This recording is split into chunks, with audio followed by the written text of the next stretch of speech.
Hail, light, thou transcendence of God. Hail, light, thou radiance from on high. Hail, light, within the heart of mankind. I come to you this night to salute the light of God that never fails within your heart, and to amplify it, that you may understand that the reason why light is given to man is so that he may expand the talent of that light and learn to identify with it as the most precious object which he has ever received. I am aware of light throughout the universe. Even in darkness, the light shines, and the light is the light of universal purpose. The light is also the circling radiance of the sacred fire that is around your heart. That burning desire, that cosmic warmth that determines that both the fatherhood and the motherhood of God shall be served. What has been termed the minus as well as the plus factor, whose blessed union resembles the paraclete of God. I come to you then this night to bring you to the domain of light, that you may journey out of the envelope of your physical consciousness into the consciousness that is at higher levels as a temple of God.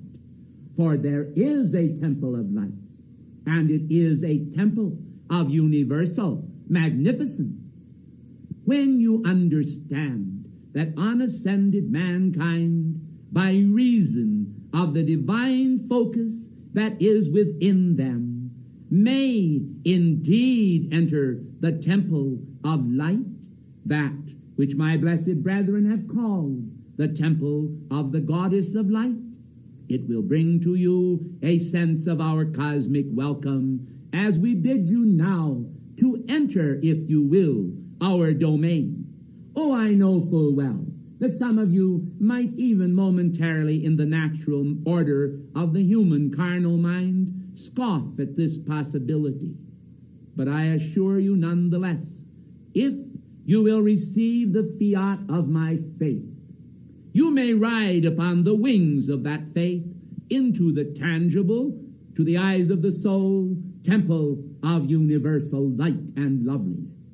For I have determined to come to you this night with an awareness of this temple and a sense of deliverance to your blessed selves, that you may be able, through God awareness and God power, to shed those senses that are so very much involved with the personality you wear, name, fame, and all of the things that you hold yourself heir to, when, blessed ones, in reality you are only all light.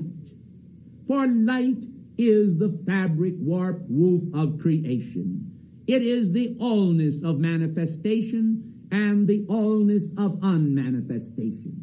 It contains both the fabric of the temporal self as well as the fabric of the eternal. Mankind, lost in the maze of human creation, often does not understand the very magnificence of light in its cosmic adaptability. Light conforms to your needs in a human sense and serves the manifestation of that blessed word eternal, create. When God spake, and the word that went forth carried the fiat, create, there was an instantaneous summoning of the very valuable aspect of God obedience from the forces of nature. The volcanoes of the earth, the water of the earth, the fire of the earth, the power of life and light in the clouds of the air, in all areas of life, generates a constant sense of oneness with the power of God in this manifest power of the Logos, the fiat, create. And when one considers that the very fiat, create, is linked with the capacity of light, and one considers the infinite power of that capacity, one is able to envision for himself that he need no longer tremble upon the brink of an abyss of mankind's incomplete manifestation of the perfection of God. For within his soul is that blessed and tiny seed. Like a tiny acorn, it holds that focalization of your very divine self and can be called into action by the power of light.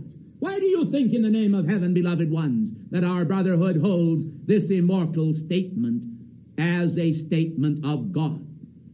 The statement of the great white brotherhood, that fiat of immortal consuming fire, which produces the influx of the twin flames of the living God, Alpha and Omega. The light of God never fails. The light of God never fails. The light of God never fails. Do you understand, then, that there is no possibility for failure in the potential of the light within yourself?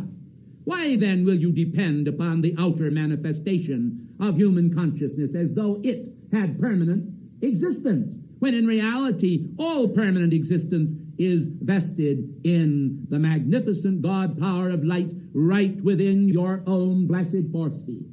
Do you see how wondrous this is from the standpoint of cosmic or human availability? Whenever you want to call upon light, you can, and the very power of the blessed momentum which mankind can create will fulfill all those mandates of light which the law requires, or which the law of your mind and heart requires as you seek to assist the Godhead and the brotherhood in the manifest weaving of a tapestry of light upon the planetary body as a haven for embodied mankind, as well as angels, elementals, and, of course, men. For many years, prior to my ascension, I was able to know the folly of human reason and to understand how that human reason often wills out of existence the greatest factors in the universe, which have to do with the very heart of creation and the fire thereof.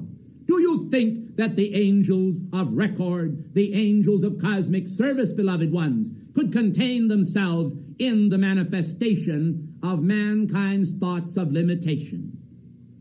Never.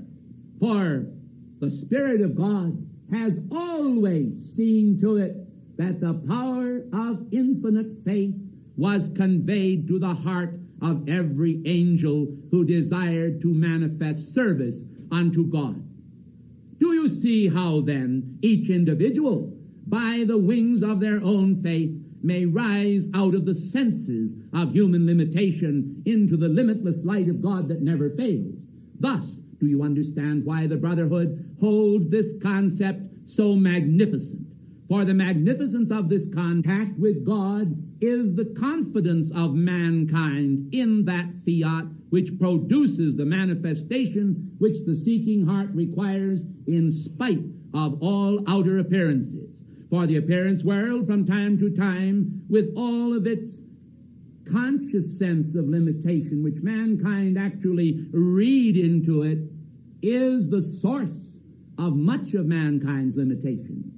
For the powers of darkness must latch on to that in yourself which you have permitted of darkness, else they themselves would be quenched by the magnificent power of the light that is within you. The only way that they can gain any foothold, any possible manifestation within yourself, is because you contain within yourself, simultaneously with the seeds of light, some seeds of darkness. You will recall the statement made by Jesus that the prince of this world cometh and findeth nothing in me. When you pause to consider the validity of this expression taken from the standpoint of self, you will realize full well how that by the magnificent power of light you can take the scepter of your cosmic authority in your hand and blaze forth that scepter into manifest God control over every vicious human force either created within yourself or any other mind. Oh, of course, there are sinister forces in action, but I assure you they have no power when you assert the power of light and effective God control. It is by reason of mankind's own sense of limitation that limitation proceeds to overcome him. When mankind understands that the power of light will assert itself and answer his call, immediately those bugaboos of human creation which you have allowed to take precedence in your world must melt into thin air and literally fade away. Will you understand that I am not giving you a buoyant sense of faith only to take it away? For when you call upon me, I will help you even in those darkest moments. For those who call upon me are fully aware of their own holy Christ self and that God control, which is a part of their magnificent God presence and holy Christ self. It is in that awareness that mankind see the momentums of every angel, of every cosmic being, of all who walk upon this planetary body or serve the whole universal creation everywhere. Therefore, in their God presence, they are bowing their knees solely to God and solely to the election of the Christ consciousness. When mankind understand that, they do not have the hesitancy which otherwise human beings may have, who seem to pay greater allegiance to those famous individuals amongst mankind than they do to the heavenly hosts and all of the momentums of power which have been generated in their God search. Do you understand, blessed ones, that through your own God search you will externalize those magnificent virtues which will stand for I in the universe. For they can never be swept away from the moorings of your own positivity and God control. The whole power of the universe is captured in these magnificent thoughts of light as the creative force of God, working to preserve, to sustain, and to vivify every part of creation. I am called by God's grace the goddess of light, simply because I have paid allegiance to light for so long. Will you recognize then your own God control and the power of light's magnificence that may actually externalize for you in this very decade those powers of love, light, and life which you so long to see externalized? Then come with me tonight into the domain of light. As I say, open unto the cave of light. Open unto the brotherhood retreats throughout the world. Open unto the focuses of angels, and let light stream forth from the Elohim and the heart thereof, from the archangels and the heart thereof, from the planetary focuses of the sacred fire and the power of God, streaming as ribbons of light throughout the universal consciousness. I say in the name of the living Christ, let light stream forth, and let light be also a harmonious paean of cosmic praise, raised throughout the universe unto the glorious magnificence of the unity of one, the unity of the eternal, the unity of purpose, the unity of sustainment, the unity of the Holy Spirit, the unity of Christ consciousness, the unity of awareness, the unity of each erg of energy that is today manifest in the physical, spiritual, and mental universes, all interpenetrated by the love of the Holy Ghost and those fiats of the sacred fire that shall never, never, never cease to be. Forever shall they be, when all the world is grown cold in its outer manifestation, and those who have clung to the outer life rafts of human consciousness will find themselves no longer able to enter into the God magnificence, which itself is the sustaining power of life for all. Let men understand then that their life is not to be found in outer manifestation of the ego-centered consciousness, but rather in the sense of the resurrection, in the sense of the awakening, in the sense of your blessed ascension in what? In the light.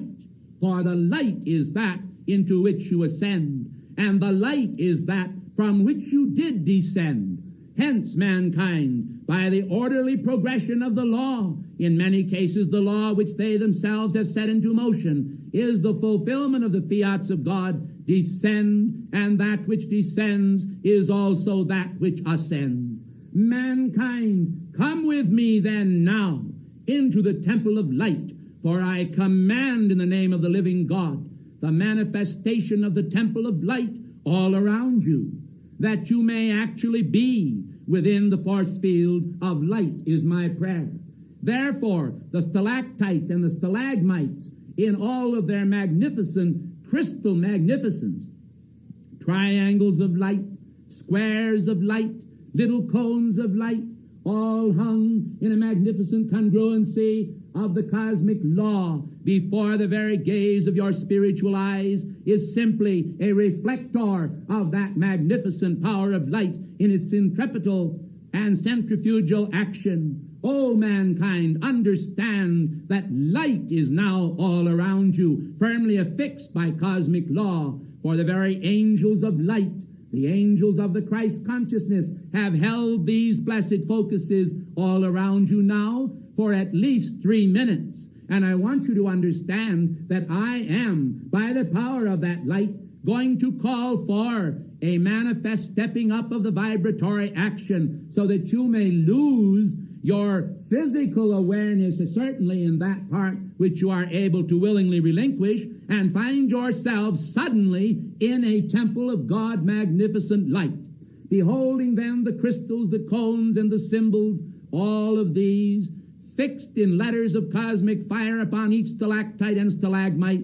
you will be able to understand that from below as well as from above, the magnificent symbols of God, which are fixed in this cave of light, may also manifest in yourself, thus hastening each one of you in the process of directing your cosmic energies into the very ascension you seek.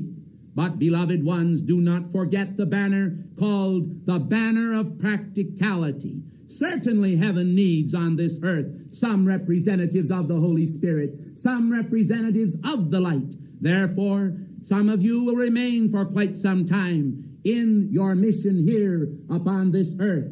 You then will dwell still in the human maze of consciousness, where you will be expected to let your own light shine. Well then, beloved ones, if you let your own light shine, will you not admit to me tonight that you ought to obtain a little more light than what you had when first I came to you this night?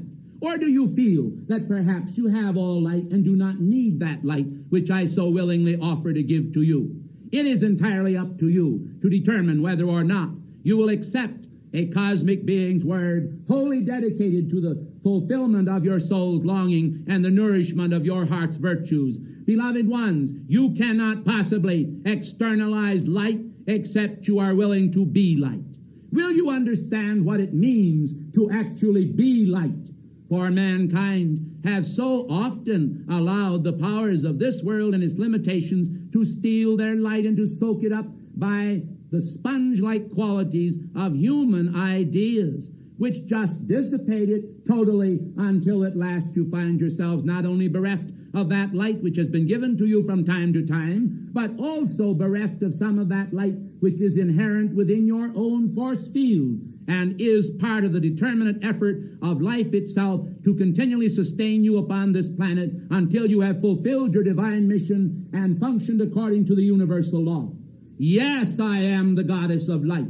In the name of heaven, will you create such karma as to dare to think for one moment that this messenger has made these words available to you? For I tell you that beyond the screen of words, the power of our infinite compassion for humanity is very great indeed. And together with Mother Mary, who spoke to you last evening, those of the ascended host who are called the legions of light are now positioning themselves around this property with drawn swords, and I tell you they are over 144,000 in number, and they are only a part of our legions of light.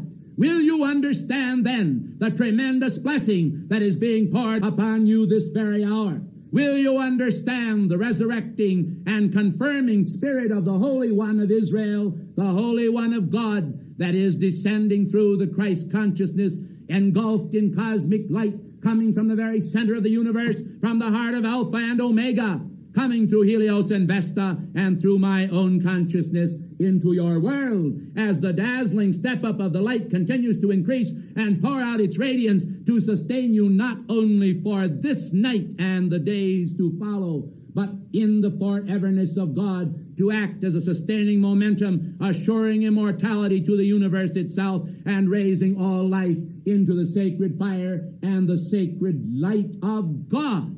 This cannot fail. This is the power of infinity focused in the finite time span. Oh, beloved hearts of light, I salute the God within you. I say, let the flame within your heart leap up. Let it vibrate. Let it sustain you toward a more glorious momentum. Let love be without dissimulation. Be not carried away of evil, but be carried away only of good and of the power of the Urim and the Thummim of God, the power of internal magnificence captured in the ark of the heart of man. The great cosmic art, through that divine geometry of the Spirit, descends upon mankind as the power of light is continually stepped up. And while I am doing this, I am bringing to your physical bodies a sense of weightlessness and a sense of blessedness and a sense of the reality of God.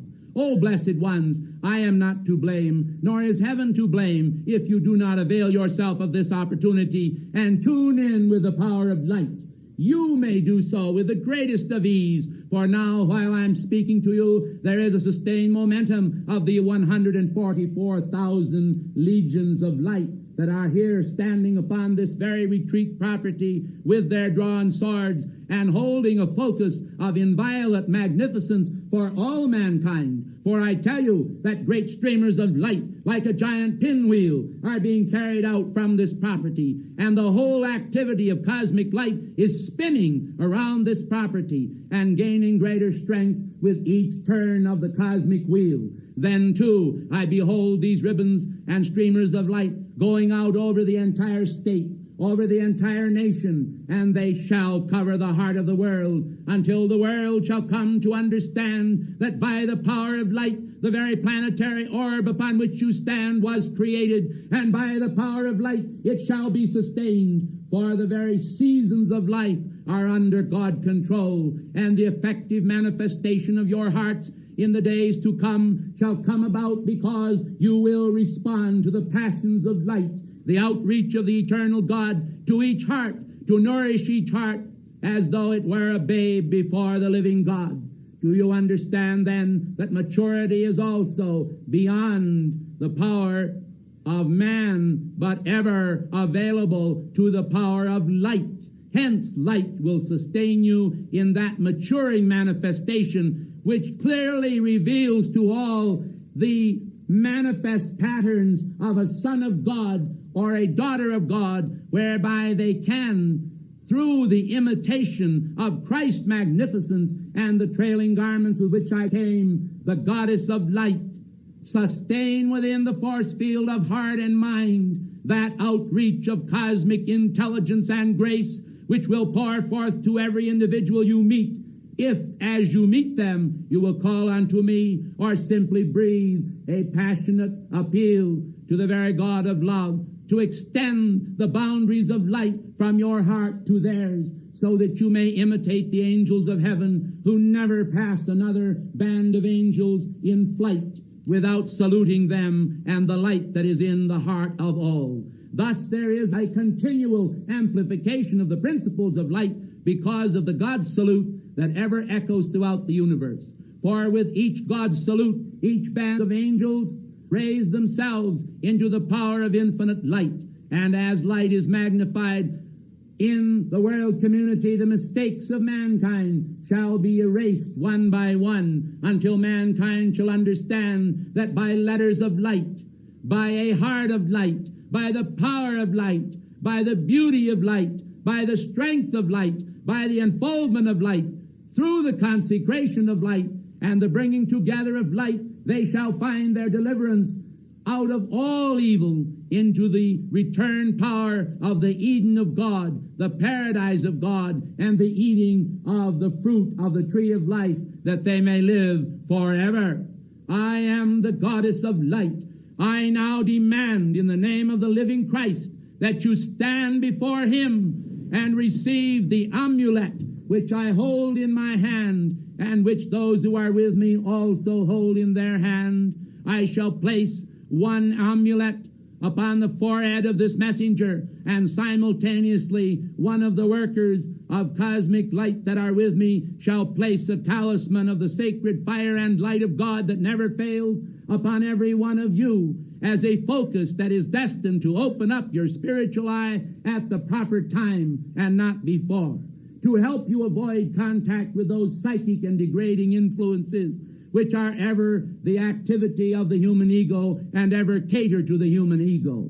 Do you understand then that through the power of light you shall effect deliverance not only for yourselves but for all mankind? Little by little, the penetration of light, spiritual light, throughout the planetary body and to all people, to all mankind, shall bring the garments of God in contact with the garments of men. Their bodies shall be clothed with living light, and these white garments, pure and lovely, will enfold the soul in that sustaining radiance which shall make all whole. I am the goddess of light. I am the goddess of light. I am the goddess of light, and I sustain in you now, by my power and directive, through the Christ consciousness and the grace of the living God, this focus of light, that all who will may receive it through their devotion to light, for without devotion it will be impossible to retain it. But with devotion it shall mount up in size and quality until at last it shall become as a pranic star doorway before you to open the way into invisible realms and to show you the real quality of light as the sustaining power of the divine within the human monad. I salute the God within you. I bow to the God within you. I am the God within your heart.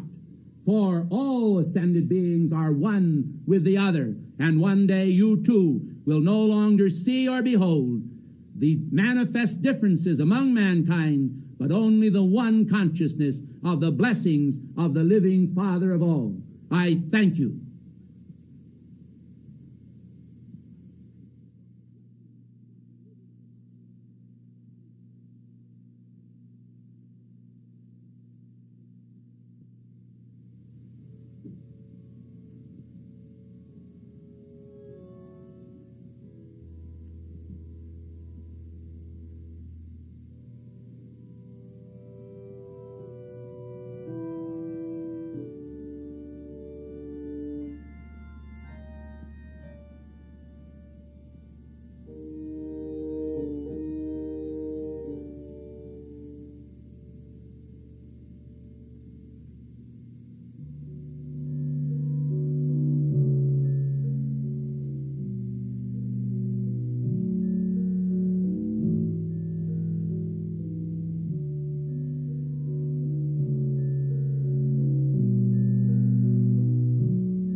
Oh, tuamo rialaito viana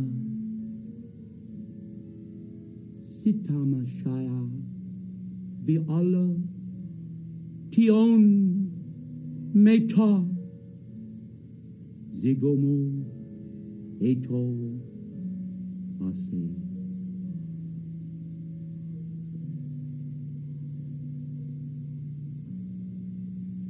In the name of the living God, the banners and shields are affixed. Out of the pure light comes forth more light, for lo, I am.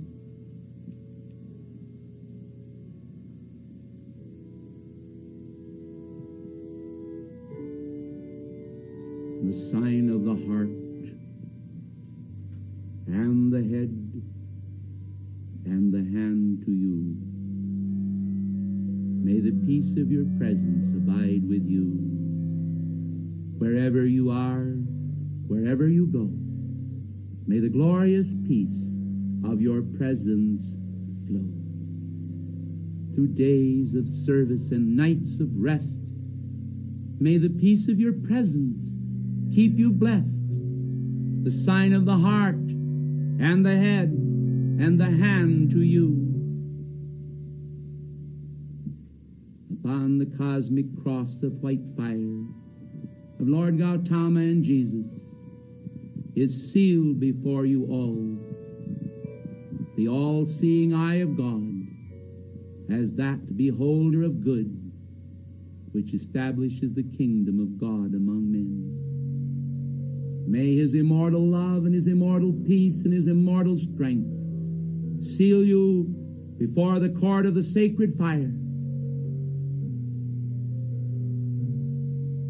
Upon Sirius and through the heart of the Pleiades, the eternal brotherhood saluteth you. It is done.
beautiful are thy garments.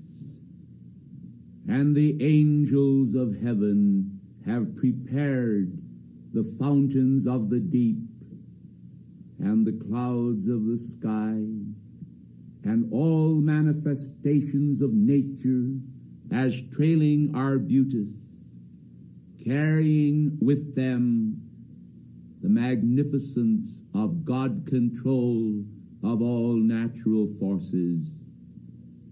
I come to you this day to bring you those cosmic efforts for peace within your heart that are the divine nature in its embryonic state for most of you, but that one day will become such a full measure of attunement as you have never suspected you were capable of. O mankind, let valor fill thy soul.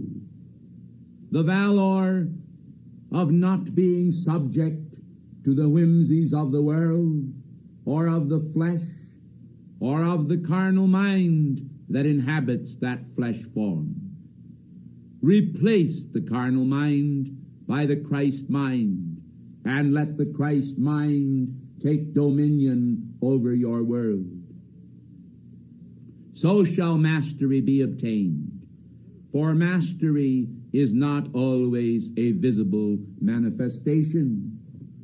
Quite often, to the contrary, mastery is an accumulative manifestation, whereby the Holy Spirit raises you in consciousness point by point, sometimes when you least suspect it. I want to discuss with you then today the magnificent manifestation of nature that functions even while the physical body is asleep. For as the heartbeat is sustained, as the momentums of life are sustained while your physical body sleeps, the eyes of the soul often remain brilliantly awake and absorbent, capable of entering into those retreats of the masters of the Great White Brotherhood and attuning with many of the vibratory actions taking place there, so that you are able to find yourself developing in consciousness, awareness, and God control, as you understand the role of feeding the mind and heart with those right actions and right thoughts while you are awake, so that when you are asleep, the gentle sails of consciousness will carry you across the mystic sea into that realm where you will hold consort with true reality. For so long as the carnal mind of mankind is activated, in many cases he is prone to doubt and error. When this doubt and error hold sway in his consciousness, it is sometimes difficult for either the angels of record or the angels of action to bring him to that cosmic faith and belief that will enable him to recognize the divine intent for him. When the individual is asleep, quite often the natural mind of man is also inactivated by this sleep, so much so that man's consciousness is able to hold in greater degree the full measures of faith, which are the natural gift of God, and thus have those blessed experiences that are calculated to arouse in him a greater awareness of the sacred fire, bringing back then over the ocean of God's consciousness the magnificent concepts he receives in the retreats of the Brotherhood. He finds upon awakening that a new strength and awareness has flowed into the fountain of the mind, and he is able now once again to reestablish with the divine presence a contact he seemed to have lost during some specific trial. Individuals are often tested, beloved hearts, for in order to find the way to the abode of God, to the temples of God, to the beauty and perfection of God, it is necessary that men lay aside certain aspects of the carnal mind that involve them in a snarl which keeps them bound in sense consciousness. When mankind surrenders that consciousness to God joyously, willingly, and determinedly, so that he is certain in his own self that he will take that cosmic action which he knows is correct and right, regardless of mortal opinions or the thoughts of mankind, he will find that through the surrender of the personal ego, the divine id, or cosmic identity, if you will take over that God control, which is utterly necessary in this moment when mankind are still suffering the results of the residual selfishness of the nations, which literally is communicated from child to child, from parents to child. All over the world, the communication of selfishness and ideas of human or mortal gain seems to hold sway, to take precedence in the world of mankind. Seldom do people realize how their thoughts and feelings indent their identity. And when I say indent, I do not say constructively, for many times, in fact, almost every time that mankind finds that he is suffering the result of some action that has taken place, either from without or from within, he will find in tracing that there has been a certain action which he perhaps had overlooked in his world, of foolish thoughts and feelings that he allowed or permitted to enter into the domain of the mind. You have heard it said that no one can help it, that a bird of the air comes and lands on their head. You have also heard it said that they do not need to let that bird of thought build a nest in their hair. Beloved ones, the wisdom of the ancients is with you. It is the wisdom of God. You are dealing with a very old and ancient force, the master of cycles, the master of life, the perfection of the cosmos. And yet all around you in the physical realms, you see side by side human technological splendors and perfections existing in the world of form, right while human actions that occurred thousands of years ago of human doubt, of fear, of records of death, of questionings, of mankind's struggle for faith, and you wonder just which ought to prevail. Strange that mankind should even wonder this. You would think that the manifestation of even outer science would convince them of the realities of God, but not so. They are prone toward that rationale and that rationality of humankind that generally brings them to a state of human despair. Thus life goes on exactly as it has gone on for centuries and generations. Yet the hand of God has been extended throughout the range of the centuries, and we have found in the records of life upon this planet that God has ever extended reality to mankind, yet only the few have been willing to heed. Only the few have been willing to read, to study, to show themselves approved unto God, to recognize the tremendous concentration and dedication that is required to succeed in a spiritual way. Mankind do not seem to mind the summoning of these energies in order to master a craft, a trade, or a profession.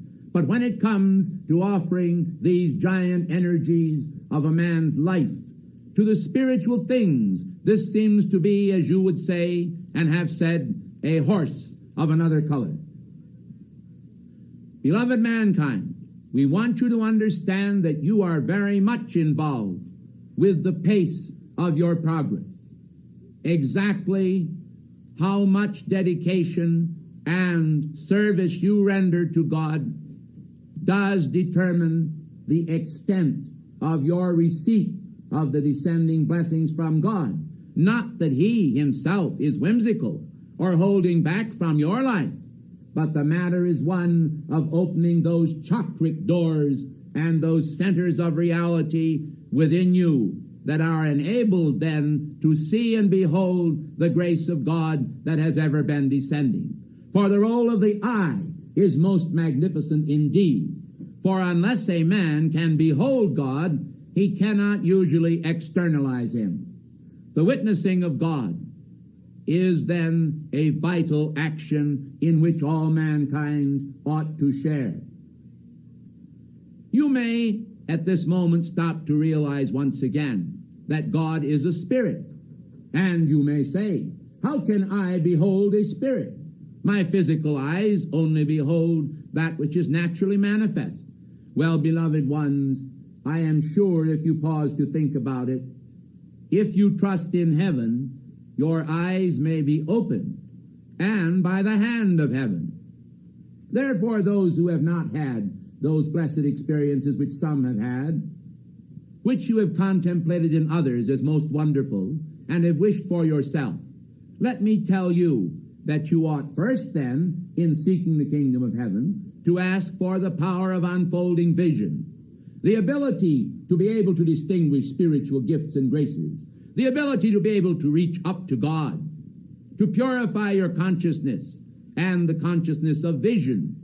Do you understand that you also play a part in this whole matter by asking that you may receive? Well, beloved ones, if you will ask and receive, surely when it comes to the line of cosmic vision, you can also ask for vision and receive.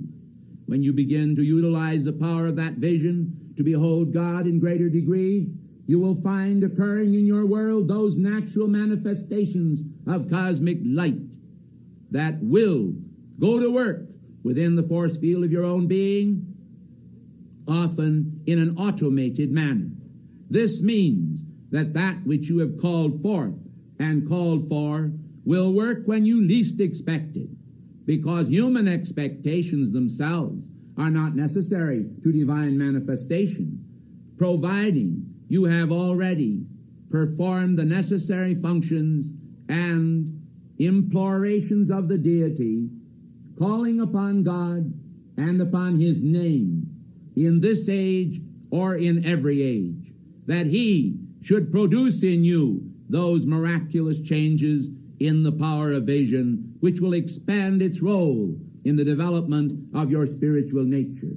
If you cannot see, if you cannot envision, if you cannot draw those cosmic images forth into a focus of some semblance of reality in your world, how do you expect then that you will be able to absorb those magnificent inner visions of consciousness which are the divine forte? I want you to understand a certain statement which you have in your own world. A statement you have made that one picture is worth many thousands of words. Well, beloved hearts, this is also true spiritually, for by the development of the consciousness of the mind, by the development of the power of universal vision, man is able to extend his range of mastery to almost an unlimited degree. Perhaps it may be desirable that individuals shall close their eyes from time to time and practice the deliberate creation of divine thoughts. Let me momentarily explain. Supposing, for example, you wish to concentrate upon a rose. Beloved hearts, you may actually set before you a rose in bloom. You may smell that rose. You may, even if you will, nibble at a petal. It does not matter, for all your senses can well be involved in this visualization. Then close your eyes and begin to recreate that which is before you, always being careful at all times to see to it that the images you place before your consciousness are benign ones. When mankind begins to learn the process of inner visualization, the recreation of thought forms before the consciousness, he is taking one of the first steps in the ability and receptivity to understand that God works through the power of form and vision to bring to mankind even a sense of the formless realm. For it is sometimes most difficult for mankind to try to seek to distinguish in the formless realm. For there, where there is no specific or particular form, even the idea of light becomes a nebulous one. Through the form, the consciousness is first introduced to the formless. For in one sense of the word, the fourth dimensional concepts that are so utterly important to mankind often break through the outer layer of human consciousness at that particular moment when you least expect it to manifest. And you are then suddenly able to recreate by that specific universal numerical formula which your inner self knows and which will produce that latent thought, feeling, and visionary concept which the heavens wish to utilize as a matrix of divine intent. Do you see? I realize, of course, in giving you this specific formulation that to some it may seem as a mere gibberish of words. To others it will appear perfectly clear and correct. But when you review my words as they are made available to you, you will be able to understand through that divine contact with your God presence exactly what I mean. And it is worth the struggle. For once you have overcome what seems at first to be a human struggle to understand, you will find that the system has a very wonderful way of developing in you, providing you will always stand on guard to see to it that no astral or psychic thoughts that flow from the carnal mind are permitted entrance into your word. Do you understand? You are expected, and your presence also anticipates, but the Christ mind within you is superior, looking over all things, and is intended to stand guard against the manifestation of all human thoughts, feelings, and desires. For I am aware, beloved ones, of the tremendous activity of human desires ushering forth from the bottomless pit of human desires to seek to circumvent all cosmic activity of the light of God that never fails. For example, mankind is a-hungered, and he desires to eat. The temptation of the Christ, the universal temptation, should come forth to your mind at once, and you should remember that this is what the enemy said: command these stones that they be made bread.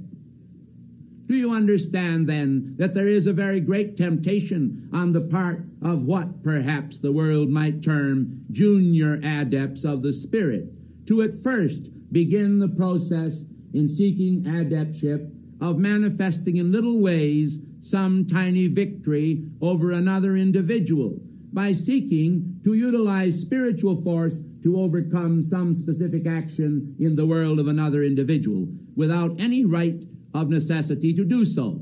Now there are cases when advanced adepts do find out that it is absolutely essential that they should take some cosmic action in the life of another for some specific reason. But, beloved hearts, you ought to understand how very dangerous this can be as knowledge in the hands of someone who does not understand this knowledge and the right use of it. You must always bear in mind that every human being has free will, and call unto their holy Christ self and to their beloved I am presence, and ask permission that the will of God be done in their life. You must always be extremely careful. Otherwise, conditions arising from the misuse of God's energy may produce a great deal of unhappiness in your own world, an unhappiness from which you will not easily recover, for you must handle all of the energies involved in your own situation as well as in the situation of another. Do you see? The students of the light, when they first come into the light, are often so captivated by the glories that they do not see the thorns or stones of stumbling that are upon the pathway. They do not encounter the difficulties that may arise as the result of their contacts with others. I want then this afternoon that you should understand, all of you, the great power of utter devotion to the sense of being your brother's keeper and holding the flame for him without allowing the garments of your consciousness to be contaminated by those who allow themselves to be pulled down into carnal and human renderings. I want you to understand, in one sense of the word, that you are painting a picture. For the creation of your picture, you require the pigments and you require the canvas. But, beloved mankind, above all things, you require the ideas. And these ideas must come forth in an orderly fashion. They must be turned about a bit in the mind, that the individual may decide whether or not these thoughts which he is turning about in his mind are correctly formed. For the formation of these thoughts is utterly important. Otherwise, you will fix them to canvas and sometimes find that it is most difficult to paint over or to remove, for you have allowed the pen of your mind and consciousness to write with the energy of God upon the canvas of manifestation. I want mankind to understand this law, to always feel free to think things over about your own spiritual life and make your own determinations based upon the glory of your holy Christ self and divine presence. I am not talking about the turning over of thoughts of acceptance or rejection of the teachings of the masters in your mind. For, beloved ones, these things require faith and ought to have faith.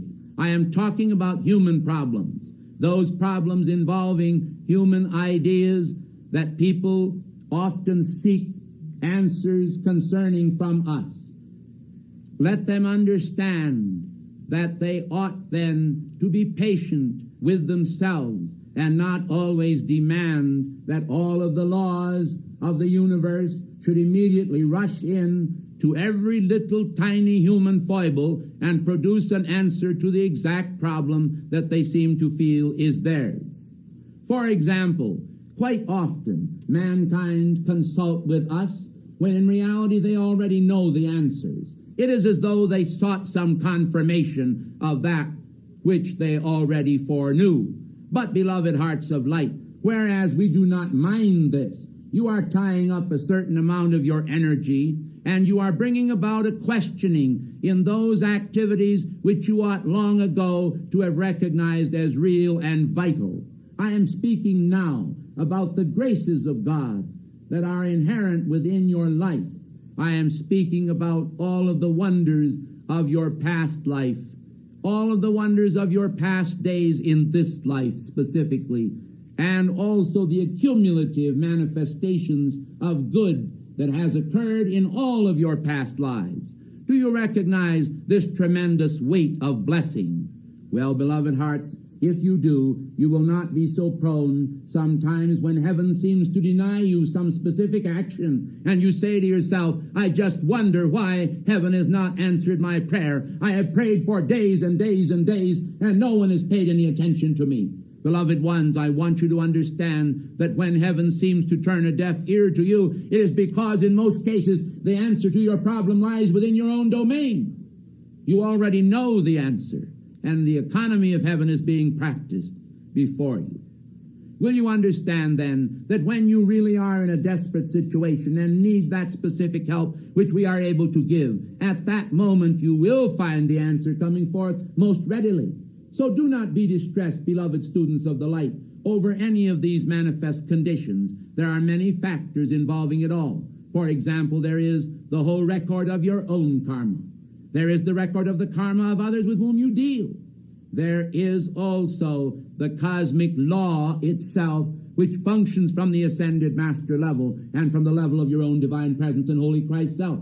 Do you see then, with all of these factors going at one time, how heaven itself has to be very wise and delightful to be able to select what is best for all concerned in all of their answers, in all of their outpourings, or even in all of their withholdings. For there are times when men are tried by the withholdings of heaven, deliberately withholding what may be termed the latter rain, or the blessing of a particular specific moment, simply in order to bring about a greater test of the faith and the mettle of the faith of that individual. Do you see?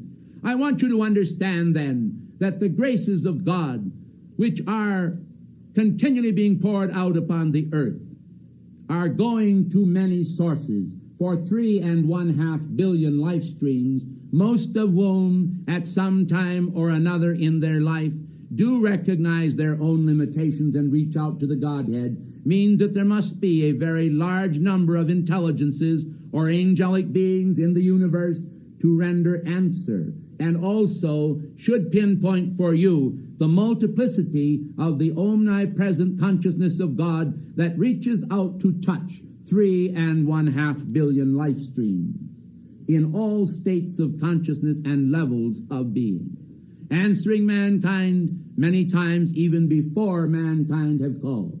Do you see? But when an individual becomes a student of ascended master law and begins to apply that law, I think without question there is a very magnificent forte of ascended master law which is released to him, so that he then finds himself capable under divine direction of doing many things most wonderfully for himself without even in effect bothering or troubling the universe. Do you see how important this is?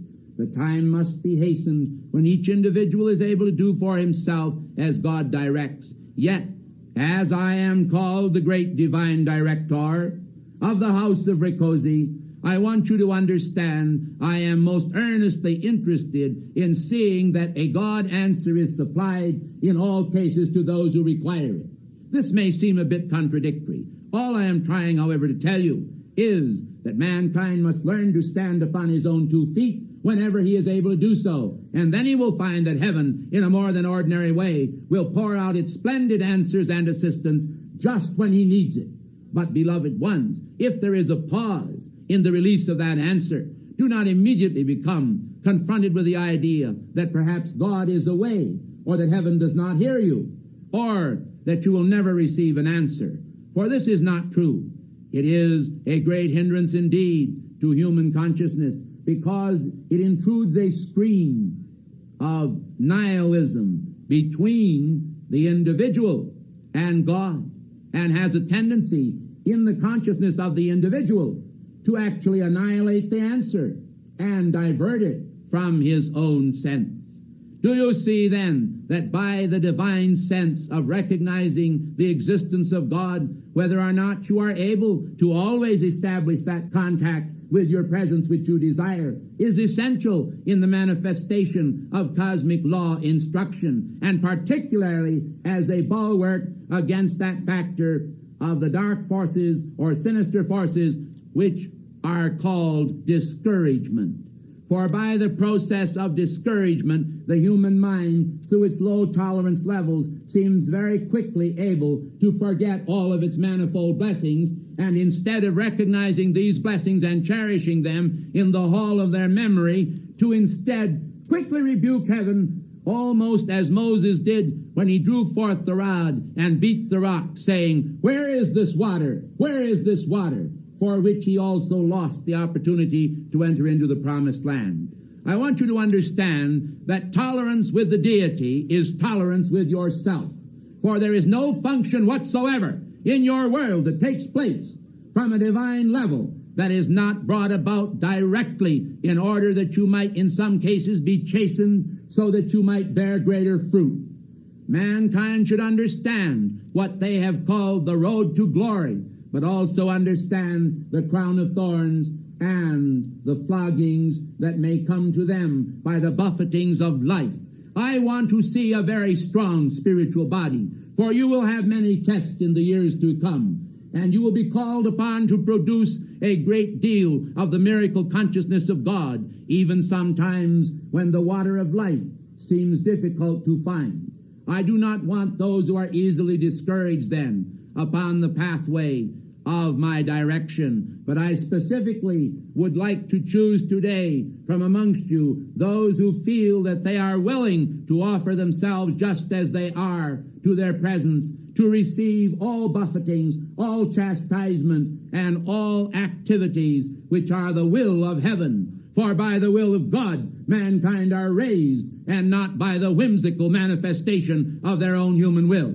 I am called the great divine director, and not without cause. For just as great singing teachers have produced great singers to fill the concert halls of the world with those arias which are so recognized by mankind, so I have been most successful throughout the centuries by the grace of God to awaken in the consciousness of mankind some idea of the realities of life, that they do not become victims of those illusions of consciousness which are themselves content to walk upon the path so long as their daily needs be all supplied, so long as their prayers be all answered, so long as all things seem delightful. But the moment the slightest feeling of distress comes over them, they are ready to chuck it all, as some might say, and quickly go off in search of beauty and perfection from the miserable attitudes of the world itself in all of its chaos and confusion. Beloved one, there is no other pathway. Beloved ones, only the pathway of the living God is the pathway that leads to ultimate emancipation and victory. When you receive this victory, you will no longer find that you will be troubled by these conditions. And then what will you do but do as I do in many cases, involve yourselves in those activities of contact with others who are experiencing those self-same problems which you yourself are finally clean rid of. Isn't this a travesty? Beloved ones, isn't it a travesty? Think about it for a moment. We clean escape from this world and then find ourselves cast in the role of assisting mankind over the very self-same lessons which we ourselves learned so long ago. This is a victory of the sacred fire. It is a manifestation of the great compassion for God. And if perhaps today you seem distressed over my message, pause to think of how much good will come about when you find that moment of quickening and testing. For quickening and testing often go hand in hand. You see, sometimes as you face the greatest darkness, you find the greatest light. Sometimes as you face the greatest tests, you find the greatest might. And so you have to understand that it is the tested metal that withstands all of the onslaughts of the enemy. And for this reason, I am discoursing to you today to bring to your hearts those correct attitudes of will, mind, and spirit that are determinate in forging ahead upon the spiritual path and not allowing anything, and I have said anything, to distress you or to alter the determination of heart and mind in finding the realities of God and letting Him and Him alone become the fountain of your life. Individuals have not realized the power of light within their heart. They have not realized the power of life within their heart. They have in some cases minutely realized the power of love within their heart. And I want you today to stop and think what your own devotion and concentration upon the threefold flame within your heart can do. Will you right now with me concentrate upon your heart? Think of that beating heart as the point of contact with the crystal cord, with the divine life of your God presence. Think of that point of contact flowing to all others throughout the world. Think of your power and ability by God decree and design to expand the plumes of that heart. Tripartite. Beloved ones, you have the power. This is the blue plume.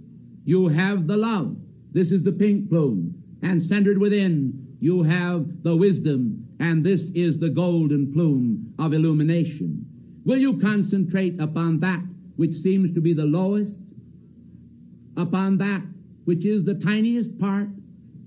Will you understand that most individuals who have great wisdom are often without power? Will you understand that those with great love are often without power? Will you understand that those that have great power are often lacking in wisdom and love? I want you to understand then that as you bring about the balancing of the threefold flame of life within your heart, you will be performing that magnificent God act which will make you a different person. For you will see the need to study when you are actually a being of power. You will see the need to love when you are actually a creature of intelligence or power. You will see the need when you are a person of intelligence to draw forth either power or love. When mankind understand the balancing action of the threefold flame within their heart, the blessings that come to them are almost untold, sweeping over the heart of the world and producing in that heart that awareness of others that is so fruitful and so grand. The whole activity which you are, the whole activity which consists of the body of God upon earth is one. And when you recognize that whatever you do is for that body, for that action specifically, that will produce the spark of vibrant life in that body, you will understand that that should always be placed first and the self last. For then the greatest benefits will come to the self. For as all accumulate all desire for the body of God upon earth, all greatness and light will flow into that body of God upon earth, and all will share in the influx of these blessings, which permanently will correct all human problems and bring all the fountain of the flame in all of its expanding uprise into the ascended state. I thank you.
Gracious children of the one God,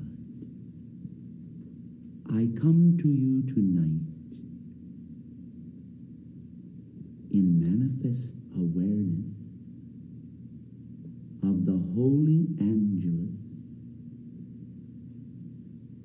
at which time, as the pause honoring God and heaven occurs, mankind may feel the celestial carillon pulled by angelic hands, signifying the end of the day's work at every hour. Have you thought upon this? That every hour is the Angelus somewhere upon this earth. Well then, beloved hearts of light, will you think also of the great human need for healing? How mankind continually, because of the misalignment of their precious energies, do carry burdens both of mind and body. I thought before I came to you this night as to how, by your faith, I could assuage some level of human grief and bring greater peace to all. When my son, Jesus, was touched by the woman who had spent all that she had in search of a physician to dry up the issue of blood with which she was plagued, it came to pass that as she touched the hem of his garment, the issue was dried and healing was bestowed. As I came, I spoke also to those angels that together with Lord Raphael do so much concentrated service to mankind. And I asked them, one and all, to come with me. This they agreed to do. And so the trailing garment which I wear tonight is one charged with healing for body, mind, and soul. I do not say that all can summon those vestiges of vital faith that will produce the cosmic miracle in action now. But if your faith is large enough, I can assure you that you will be healed by the touch upon the trailing garment which I wear, thus producing in effect that which El Moria pleaded for in his initial application to the karmic board, as the class was convened and before, asking that in honor of Saint Germain, who was my own blessed protector Joseph,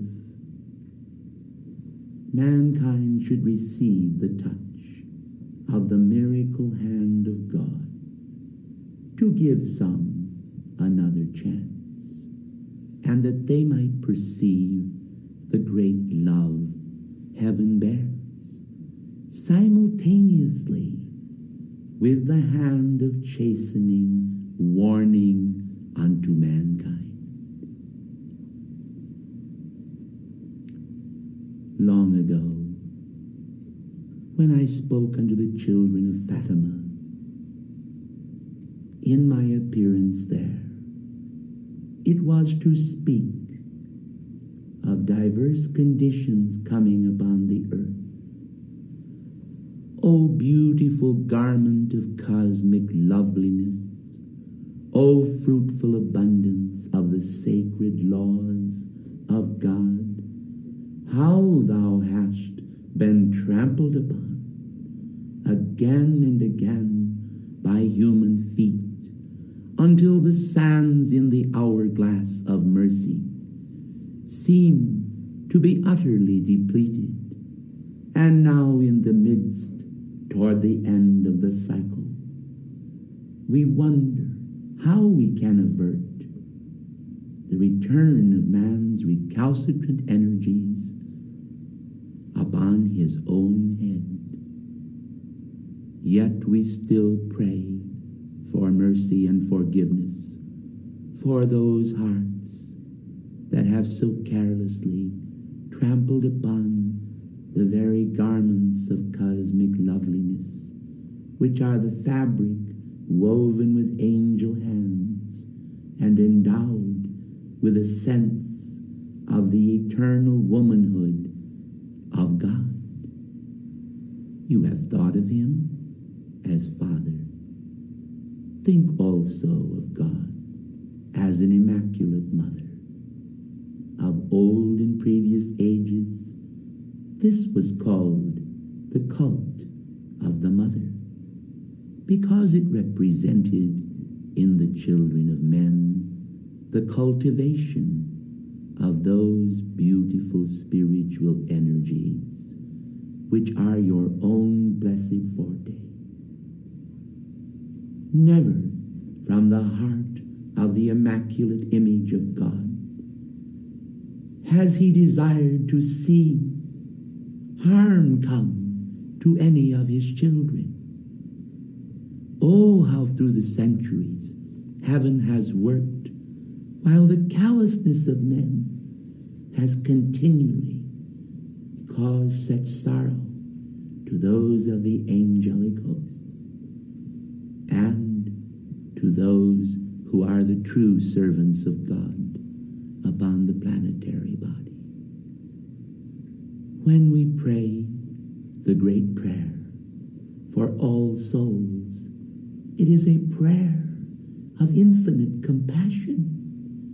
It is the prayer of the universal mother.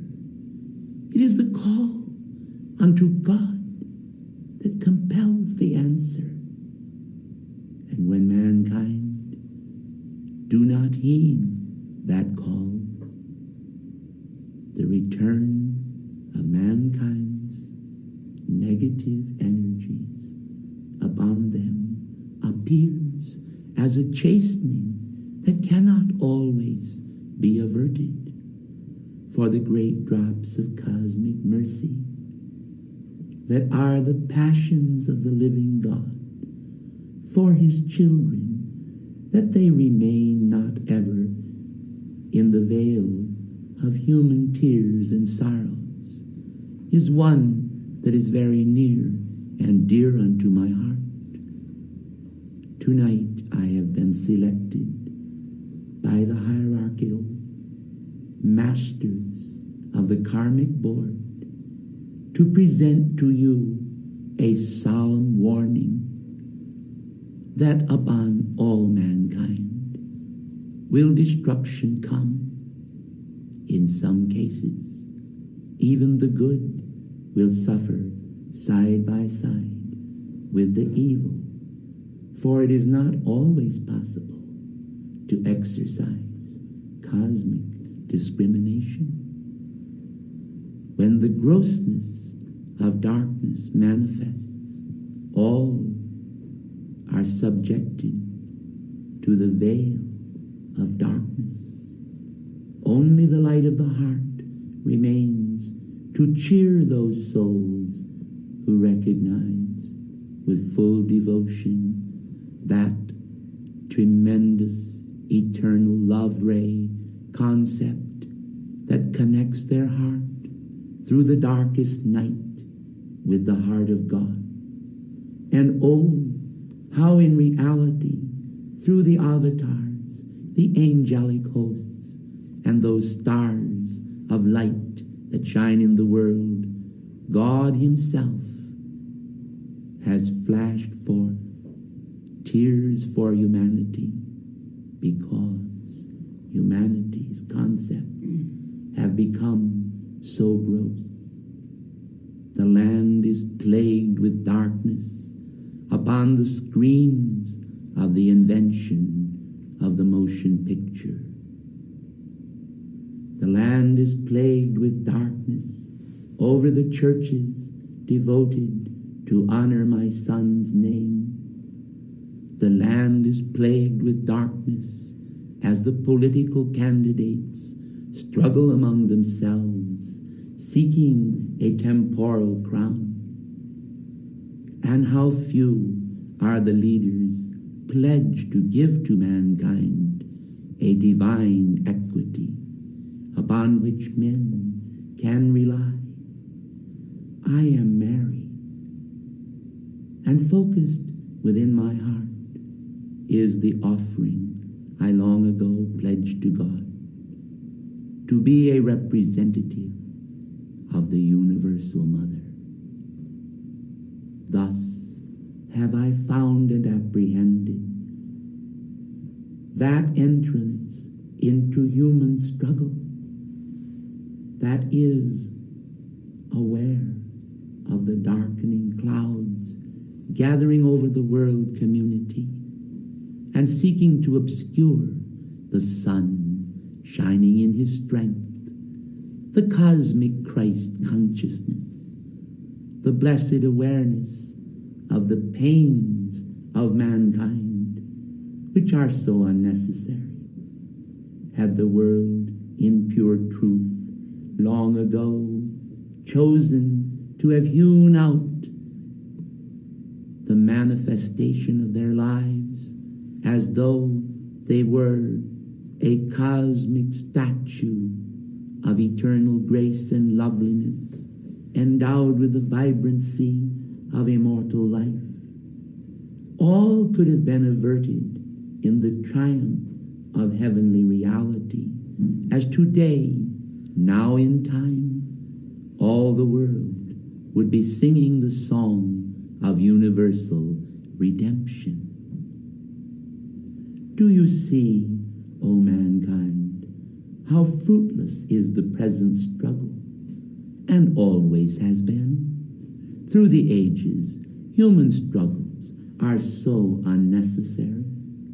They are only a vying in and among mankind with one another for those trophies of human desires that in reality are as straw cast upon an altar to be burned.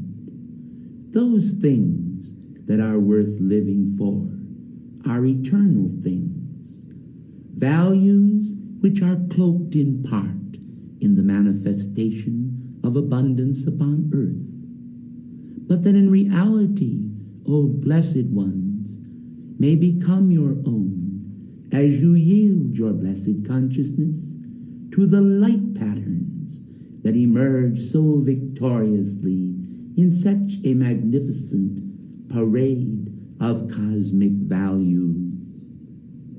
It is never enough for mankind to simply have appreciation. Heaven will only be satisfied with your manifestation of light. To appreciate the value of light without distributing its great tributaries of light into your consciousness is an error of humanity. It fulfills that ancient scripture that mankind draw nigh unto God with their lips, whereas their heart is so frequently far from him. This is because the education of human values concerning divine values is somewhat nondescript in the world community. They do not understand just what heavenly values are, for they do not allow the screen of the mind to reflect those values and thus feel the magnificent passions which are the nature of God. Long ago, in coming to Bernadette, I saw the heart of a child and how this child suffered because the crassness of mankind would not receive her thoughts. The revelation of universal grace that is poured out from heaven to so many souls not always known among men, has not in so many cases ever been seen by them, and only the heart of a world mother can feel and see at inner levels, if necessary, even through by angel representatives. Think about this, O mankind, for each angel peeping through the veil betwixt heaven's experiences and the experiences of earth are in reality my vision and the vision of the Mother of the world. Her cherishment for God's children does not exclude any, but is given to all. Tragic, then, is the impending doom, hanging like a sword over the heart of the world, for the elementals have even communicated recently with one another and preparing to execute cataclysmic strands of destruction that have only begun in the world order, unless the teachings of God shall be fulfilled in the hearts of many men and women presently totally dedicated to their own selves without understanding the great needs of humanity. I am Mary, and as I come to you this night, it is to suggest to you a plan that perhaps the lords of karma may hear, whereby through the acceptance in your heart of the burden of the world, you may be able to pull and create a little tug upon the heart of God through the lords of karma, that mankind may be at last relieved of some portion of their burden, and so the great law may be assuaged, and those universities of the Spirit be established where mankind can gather to learn the laws so beautifully taught by my Son Jesus. O mankind, let your faith not be in that which condemneth, that which is of the carnal mind, but let it be of that faith which valiantly succeeds.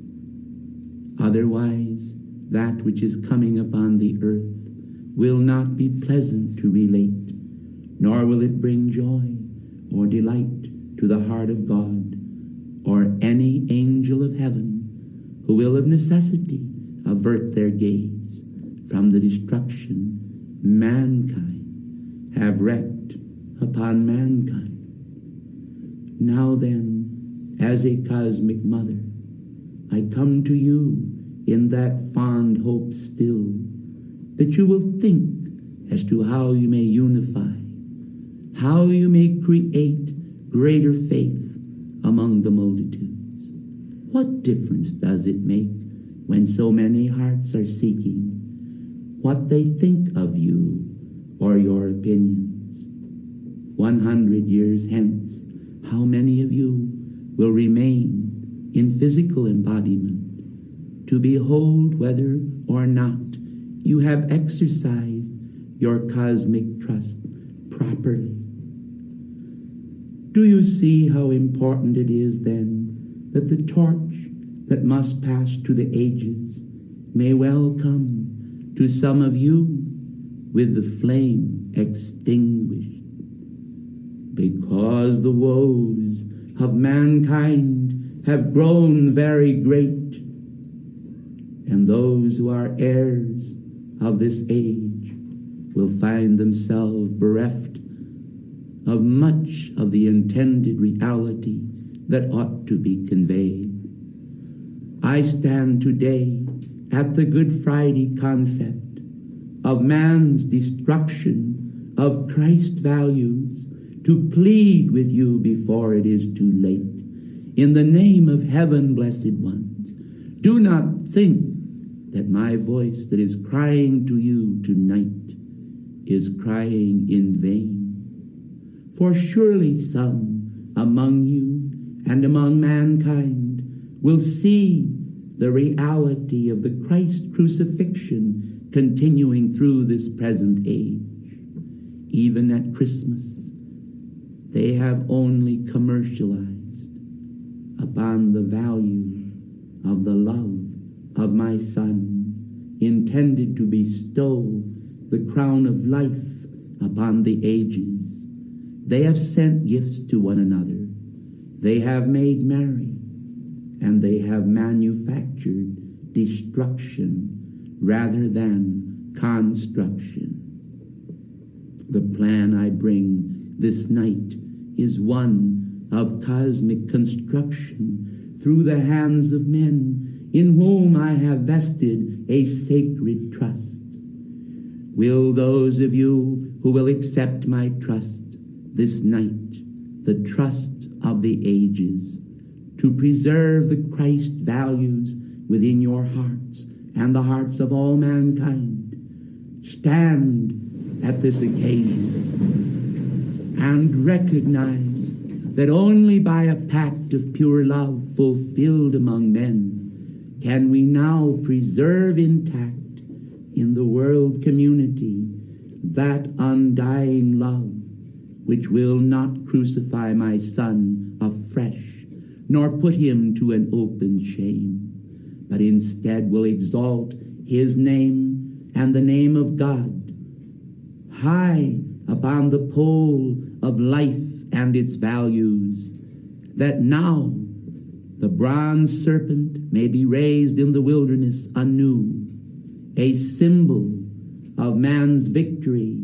over death and over mortality. Must your little self triumph when your giant God self may find its winged victory in the world community, and the triumph of every heart will sob unto the victory of life? I am victory over the defeat of human thoughts and feelings.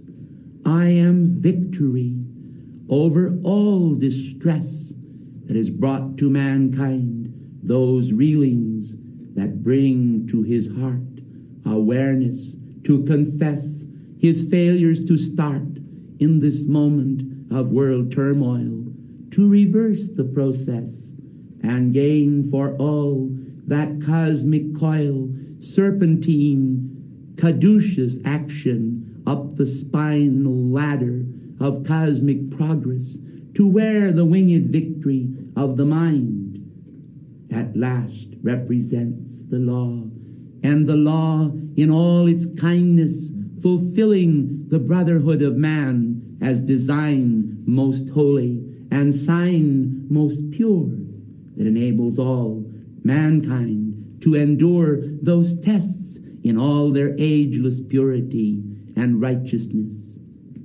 For all can triumph through the light of the eye of God, through the light in the mind of Christ. The radiance of my Son establishes this night the unity of the one, he who rides the white horse to victory, ruling with the rod of iron, shall unify the nations, triumphing in all as the Christ pattern of all ages. I, Mary, salute you. I, Mary, salute your soul. I, Mary, pray God to make all whole.